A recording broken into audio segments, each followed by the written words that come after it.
Napakunot noo ako dahil nakikita ko mula rito ang mga nakabantay na naka-black suit sa mga lalaki sa gate. Mas dumami na sila at talagang dinagdagan niya pa para hindi ako basta lang makatakas dito. May tatlong naka-black suit na lalaki, malapit lang sa pesto ko. Napatingin sila sa gawi ko. Inayos ko ang plant shower upang madiligan ng mga halaman. Nagulat ako nang may lumapit na lalaki sa pwesto ko. Matangkad ito at mukhang matanda lamang sa akin ng 1 o 2 taon. Napatitig ako sa kanya nang umiti ito sa akin. Good morning, ako na po dyan?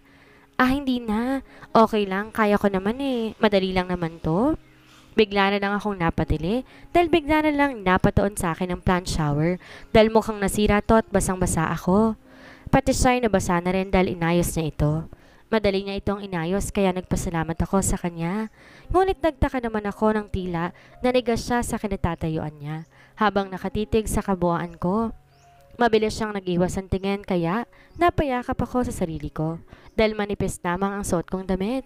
Kaya bumakat ang dibdib ko at kitang-kitang kulay ng bra ko. Aalis na nga sana ako ngunit napatutop ako sa bibig ko nang bigla na lang may humila sa kanya at kinuwelyuhan siya. Stop staring at her, moron. Get away from her. Sorry, sir. Tinulak niya to at mabilis na tong umalis. Galit na galit ang mata niya habang nakatitig sa akin. What the hell are you doing here, huh? Nanggigigil pang tanong niya sa akin. Mabilis sinabad ang jacket niya at tinakip to sa akin at tinila ko papasok ng bahay. What are you looking at? Damn it! Doon kayo sa harap. Galit na angil niya sa mga tauhan niyang nakabantay sa gilid ng garden kung saan may isang guardhouse at madaraanan namin to. Pabagsak niyang sinara ang pinto ng kitchen at hinila ako papunta sa room ko. Nilak niya ang pinto na makapasok na kami sa loob.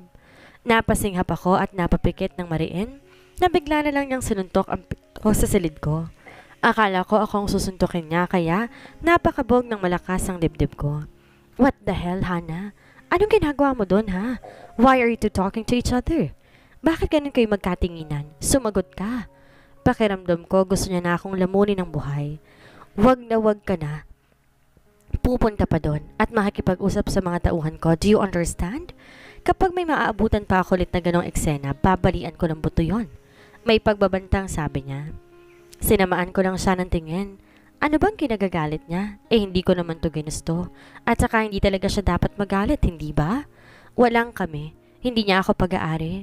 Ang masakit lang, laruan niya lang ako. Answer me.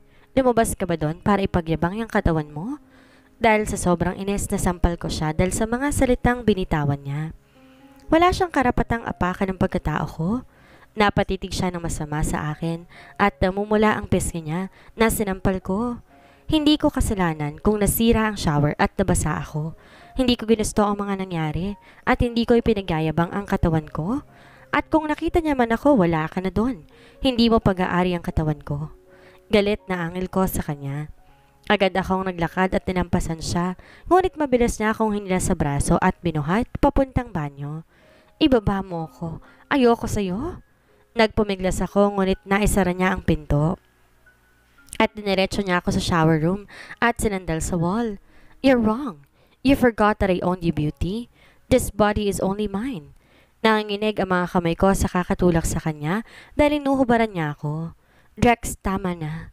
Napaiyak ako kaya napatigil siya sa ginagawa niya. Napatitig siya sa akin at naramdaman ko ang masuyang pagkaplos niya sa balakang ko pababa ng puwetan. Don't cry, baby. I won't hurt you. But forgive if I cannot stop right now. Forgive me, beauty. Napapikit ako at napakapit sa braso niya nang maramdaman ko ang napakainit na mga labi niya sa leeg ko. Maya-maya bumaba ng mga halik niya sa dibdib ko.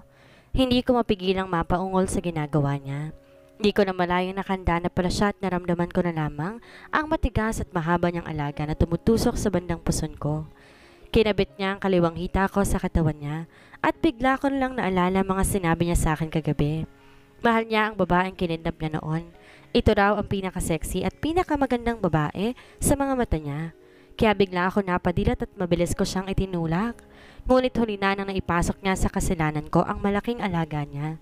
Naiinis ako sa kanya. Naiinis ako kung paano niya nagagawa sa akin ng mga to. Na kahit kinamumuhian ko siya at di ko pa rin magawang pigilan siya na angkinin ako. Shh! Don't be nervous. I will be gentle. Nagkatitigan kaming dalawa nang unti-unti niyang diniin ang alaga niya para maipasok ito. Teka lang, Drex, masakit. Mahinang pakiusap ko at pakiramdam ko, hinihingal na ako. Damn! Relax, beauty. Ginagawa ko lahat ng pagpipigil para lang di ka masaktan. I want to make it harder. I am going to be crazy. Paos pang bulong niya sa akin. Napayakap ako sa kanya nang gumalaw siya paatras at muling umabante. Nasambit ko ang pangalan niya dahil ramdam na ramdam ko sa loob ang alaga niya. Parang mababaliw ako sa tindi ng sensasyon na nararamdaman ko ngayon. Maya-maya ang sakit na naramdaman ko ay napalitan ng kakaibang kiliti at sarap. Tuluyan niya lang inangkin ang sarili ko at lahat ng ginagawa niya ay ginusto ko rin. Napasabunot ako sa kanya kaya't mas lalong bumilis pa ang paggalaw niya. Nakinig ako nang marating namin ang sukdulan. Napapikit na rin ako parang hindi ako makagalaw nang maramdaman na may pumotok sa loob ko. Nahihibang na yata siya. Paano ko magbungang lahat ng to? Natatakot akong maiwan sa ere dahil talagang mangyayari yon. Parang gusto kong maiyak dahil sa pumasok sa isipan ko. Baby, are you okay? Naramdaman ko ang mahinang paghaplos niya sa pisngi ko. Did I hurt you? Bulong niya sa akin at nagpapatibok na mabilis ang puso ko dahil sa ginagawa niya. Paano ko ba mapipigilang wag mahulog sa demonyong ito? Kung sa bawat pagkakataon inaangkin niya ako at sinusuyo na tila wala siyang binitawang masasakit na salita sa akin. Hannah, tell me, are you okay? Nahimigan ko ang pag-aalala sa boses niya, ngunit hindi ko pa rin siya kinakausap. Tanggalin mo na. Tukoy ko sa alaga niya na hindi niya pa rin tinatanggal. Imbes sundin ang sinabi ko, hinalikan niya lang ako sa labi ng 2 beses. I want more, baby. Mabigat na tinig na sabi niya. Tila sinihingal siya habang sinasabi yon. Bigla na lang nag-init ang pisngi ko dahil sa sinabi niya. Oh God, beauty, you're turning me on. You're making me crazy. Ayoko na mag-breakfast, ikaw lang sapat na. Ikaw ang pinakamasarap sa umaga ko. Manyak Mondragon. Napatitig ako sa kanya na marinig ko ang mahinang pagtawa niya. Be ready. Manyak pala ha? Hendrix, napapikit ako nang umiti siya sa akin. Nakakainis ang lalaking to. Konting landi niya lang napapaungol na ako. And again we reached the climax for the second time. Lumabas ka na, maliligo ako. Doon ka muna sa babaeng kinidnap mo, magpakamanyak. Inis kong sabi sa kanya. Napakunot no naman siya sa akin at bigla akong narinig ang mahinang pagtawa niya. Are you jealous, baby? Inirapan ko siya, tinulak siya palayo. Tapos ka na, diba? Ano ba? Tinabi ko ang kamay niya nang akmang hahawakan niya ako sa pisngi. Don't say that. Malalim na boses niyang sabi. Hinila niya ako pagyakap nang bigla na lang ako napahikbi. Naiinis ako ng sobra. I hate him. He loves somebody at di ko matanggap na inaangkin niya ako. Ngunit sa iba siya attracted. Shh! Stop crying. I don't sleep with her. Sa'yo lang to, promise? Agad ko siyang tinampal sa dibdib dahil kinuha niya ang isang kamay ko at pinahawak sa alaga niya. Bastos! Narinig kong pagtawa niya at parang hinahalungkat ang loob ng tiyan ko dahil ngayon ko lang narinig ang ilang ulit na pagtawa niya. And whether you like it or not, sa akin lang din to. Nag-init ang buong mukha ko nang hapusin niya ang pagkababae ko. Masama ko siyang tiningnan dahil ngiti-ngiti siya habang nakatitig sa akin. Alam kong namumulan na ako at pinagtatawanan niya na naman ako. You are so cute when you're blushing. Muli ko siyang sinuntok ng mahina sa dibdib at kinantihan niya ako ng halik sa ilong at noo. Bipolar bang lalaking to? Ang bastos mo. Doktor ka ba talaga? Of course. Muli siyang umiti sa akin at di ako makahinga sa tindi ng pagkabog ng dibdib ko. Sinamaan ko siya ng tingin at inalis ang braso niya na nakayakap sa bewang ko. Fine, I'll stop now. Let's take a shower together. Baka mauwi pa sa next round ang usapan natin. Ewan ko sa'yo. Inirapan ko ulit siya, tinilalang niya ako at kinagat ng mahina sa pisngi. That demon is bipolar. Pagkatapos niya akong saktan kagabi, ay maglalambing na naman ngayon? Ngunit natatakot na ako at baka hindi ko mahilang sarili ko. Pagkahulog sa kanya't baka dumating sa punto na ayaw ko nang umalis dito. Habang naghahanap ng may isusuot, natigilan ako. Nang bigla na lang may lumapit at yumakap sa akin mula sa likod. Mabilis kong tinampal ang kamay niya nang tanggalin niya ang towel na nakatakip sa katawan ko. Narinig ko pa ang pangisi niya at tinampian ako ng halik sa leeg habang pinupulupot ang mga braso niya sa bewang ko. Tumigil ka nga. Lumabas ka na at magsuot ng damit. Pero mas lalo pang humigpit ang pagkakayakap niya sa akin. Tinataboy mo ba ako? Nilingon ko siya at sinamaan ng tingin. Anong gusto mo? Maglandian na lang buong araw? I like that idea. Nakakainis talaga ang halimaw na ito. Napakalandi. Ngunit narinig kong mahinang pagtawa niya dahil tumunog ang tiyan ko. Kanina pa ako nagugutom. Nakalimutan lang dahil maaga niya pa akong ginawa ng agahan sa loob ng banyo.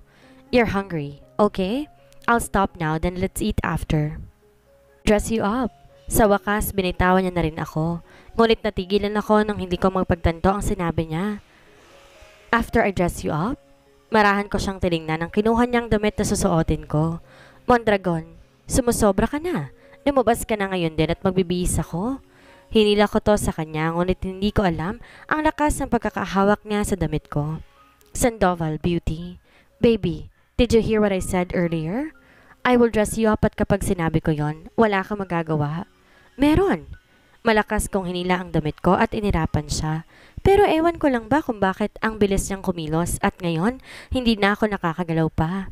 Let me, or else we're going to do to the next, third, fourth, fifth, and sixth round. Bulong niya kaya sa sobrang inis, tinampal ko siya sa dibdib. Ayaw niya kasi akong pakawalan. Napanunok ako dahil parang malulusaw ako sa paraan ng pagtitig niya sa akin. Baby, let me. Napaiwas ako ng tingin dahil hindi ko yata kakayanin ang nais niyang gawin. Naginit ang mukha ko lalo pa nang mapadako ang mga mata ko sa dibdib niya na matigas ang katawan. Dahil nakatopless siya, tayong tawel lang din na nakatakip. Nanginig ang tuhod ko nung alisin niya ang tawel na nakatakip sa katawan ko. Drex, stop! Nailang ako dahil sa mga titig niya nang maalis niya nga ito. Hindi niya ako pinansin, kundi bigla na lamang siyang yumuko. Naginit ang buong mukha ko dahil naghahanda na siyang suotan ako ng underwear. Damn this demon! Wala ako nagawa kundi itaas na lang ang legs ko para suotin ito. Pakiramdam ko mapapasok ko sa kamay niyang dumaustos sa balat ko nang hilahin niya to paitaas. At nang makatayo na siya, ninakawan niya ako ng halik sa labi, sabay abot ng bra ko na nasa kama. God, I hate him for making this, for making me blush. Hindi ko na ma-explain ang nararamdaman ko dahil sa mga ginagawa niya. Sunod niya ang pinasuot sa akin ay ang bra ko. Umikot siya sa likod ko upang ikabit ito. Napatitig ako sa kanya na muli siyang umikot upang magkaharap kami. Mukhang sanay na sanay ang loko sa pagpapasuot ng undergarments sa mga babae. Siguro lagi niya itong ginagawa sa mga babae niya or should I say, sa babaeng kinidnap na narito sa bahay niya. Di naman kasi maaaring hindi niya lalandiin yon. Sa manyak niya ba naman? Kapag iniisip ko naglalambingan din sila ng babaeng yon at ginagawa din nila ang ginagawa niya sa akin para may nakadaga na kung anong mabigat na bagay sa dibdib ko. Parang ang sarap niyang pukpukin sa ulo. Pero hindi ko magawang tumanggi sa kanya tuwing inaangkin niya ako. Bakit nagpapakalunod ako sa emosyong nararamdaman ko para sa kanya? Nahimasmasan ako kakaisip ng kung ano nang tapikin niya ang binti ko. Nakayuko na pala siya dahil handa na niyang ipasuot ang weight bottom bands. Napatingala siya sa akin. Nag-iwas naman ako ng tingin. What's wrong? Mahinang tanong niya habang nakahapit sa bewang ko. Napailing na lang ako at inalis ang braso niya. Hindi mo na kailangan gawin yan? Hindi naman ako bata. Napakunot ang noo niya at hinaplos ako sa pisngi. You're not a kid but probably you're my baby.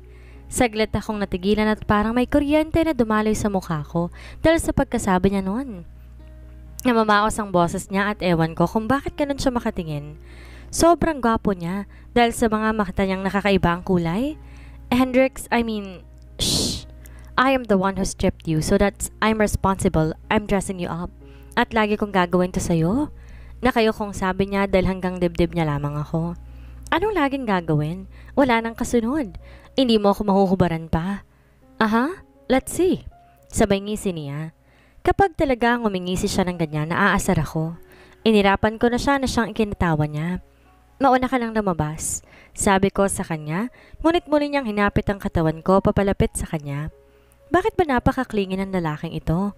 O talagang napakatindi lang talaga ng kalandian na meron siya? No, let's go out together. We're going to my room and you're going to dress me up too, just like what I did to you. Agad ko siyang nilingon at tinaasan ng kilay at ginaya niya rin ako. At bakit kita pa susuotan ng damit? Ako ba naghubad sa'yo? Gagawin ko siguro yan kung ako naghubad sa'yo, hindi naman. Nakita kong napatango siya sa akin. Napatitig na lang ako sa kanya nang inabot niya ang dalawang braso ko at ang kasunod na nangyari ay naglaglag sa sahig ang towel na nakatakip sa ibabang parte ng katawan niya. Hendrix! Hindi makapaniwalang singhal ko sa kanya. What? You did it! You stripped me, Spring Beauty. How dare you? Diyos ko, nasisiraan na yata siya ng isip. Napatalikod ako sa kanya dahil natitigan ko talaga kung gaano kalaki ang alaga niya. Nagiinit ang pisngi ko sa mga kalokohang ginagawa niya sa akin. Bastos! Takpan mo nga yung alaga mo, Mondragon? Baby, why are you so mad? Nakayakap na siya sa akin mula sa likod at di pa rin humuhupa ang pag-init ng mukha ko. Napakabastos mo talaga. Inis kong sabi sa kanya nang iniharap niya ako sa kanya. Narinig ko pa ang sexing pagtawag niya. Now what? You have to dress me up. Hinubaran mo ako, Beauty? Doktor ba tong kaharap ko o may sira sa utak? Ewan ko sa'yo. Hindi ko rin mapigilang mapatawa dahil sa kalokohang ginawa niya. Natigilan naman siya, tinila ako at dinampian ng halik sa mga labi. You are so beautiful when you're smiling. Naging malikot ang mata ko dahil sa sinabi niya. Ayokong kiligin dahil sa mga sinabi niya pero hindi ko magawang pigilan. Akala ko ba ang babaeng yon ang pinakamaganda sa mga mata niya? Iwinaksi ko na lang ang inis na nararamdaman ko kapag naalala ko ang mga sinabi niya tungkol sa babaeng iyon. And I am now starting to hate that woman. Let's go. I know that you are starving. Inakbayan niya ako palabas ng room habang nakatopless lamang siya. Ngunit nang malapit na kami sa sala, agad ko siyang naitulak papalayo sa akin dahil nakita ko si Val na nakatayo at may hawak-hawak na bouquet.